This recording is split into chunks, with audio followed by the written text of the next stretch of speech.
Kuwait நாட்டுக்குன்னு வீட்டு டிரைவருக்குன்னு வேலைக்குன்னு வந்தீங்கன்னா உங்களுக்கு ஒரு 3 மாதத்துக்கு உட்கார வச்சு சம்பளம் கொடுப்பாங்க. ஏன்னா அவன் 3 மாதத்துக்கு எப்போ ஒருத்தன் உட்கார வச்சு சம்பளம் கொடுப்பான் அப்படின்னு ஒரு கேள்வி இருக்கும். அது ஏன்னா ஃபஸ்ட்டு இந்த நாட்டு ஐடி கார்டு எடுக்கணும், அதுக்கப்புறம் லைசன்ஸு, அதுக்கப்புறம் இங்கே எல்லாம் இடமே புதுசாக இருக்கும். உங்களுக்கு அந்த இடம் தெரிஞ்சுக்கணும். அப்புறம் இங்கே கார் வந்து நம்ம ஊரில் ரைட் சைடு ஸ்டேரிங் இருக்கும், இங்கே வந்து லெஃப்ட் சைடு, அது ஒன்று, அது பழகிக்கணும். அப்புறம் ரோடு எல்லாமே ஆப்போசிட்டு, அதுவும் பழகிக்கணும். அப்புறம் இந்த நாட்டில் மொழி அரபி மொழி, அது எல்லாமே கற்றுக்கணும். இதெல்லாம் கற்றுக்கிறதுக்கே ஒரு 3 மாதம் கொஞ்சம் கொஞ்சம் எல்லாமே பழகிடும். அது வரைக்கும் உங்களுக்கு 3 மாதத்துக்கு உட்கார வச்சு தான் சம்பளம் கொடுப்பாங்க, நல்ல கஃபிலா இருந்தால் மட்டும். அதே நல்ல கஃபில் இல்லைன்னு வச்சுக்க, பாதி சம்பளம் கொடுக்குறவங்களும் இருக்காங்க.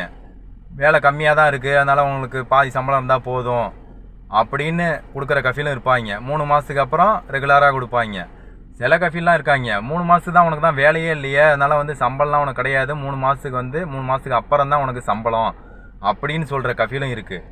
அதனால் வந்து நம்ம விசாரிச்சுக்கிட்டு தான் இங்கே வரணும்.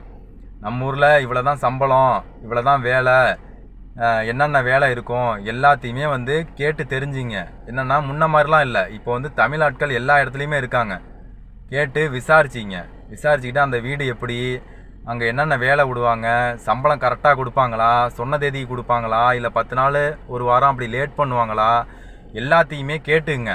சில வீடு வந்து லேட்லாம் பண்ணுவாங்க, சொன்ன சம்பளத்தோட கொடுக்குற சம்பளத்தோட கொஞ்சம் லேட்டாக ஒரு வாரமோ 10 நாளோ இல்லை 1 மாதம் கழித்து, இல்லை 1 மாதம் சேர்த்து கொடுக்குறேன், இல்லை 2 மாதம் சேர்த்து கொடுக்குறேன், அப்படிலாம் ஒரு சில வீடெலாம் இருக்குது. சில வீடு கரெக்டாக கொடுப்பாங்க, தேதி வந்துருச்சுன்னா கரெக்டாக கொடுக்குற வீடும் இருக்குது. அந்தமாரி வீடு நல்ல வீடும் இருக்குது, இங்கே கெட்ட வீடும் இருக்குது. அது எல்லாமே விசாரிச்சிங்க. விசாரிச்சுக்கிட்டு தான் இங்கே வரணும்.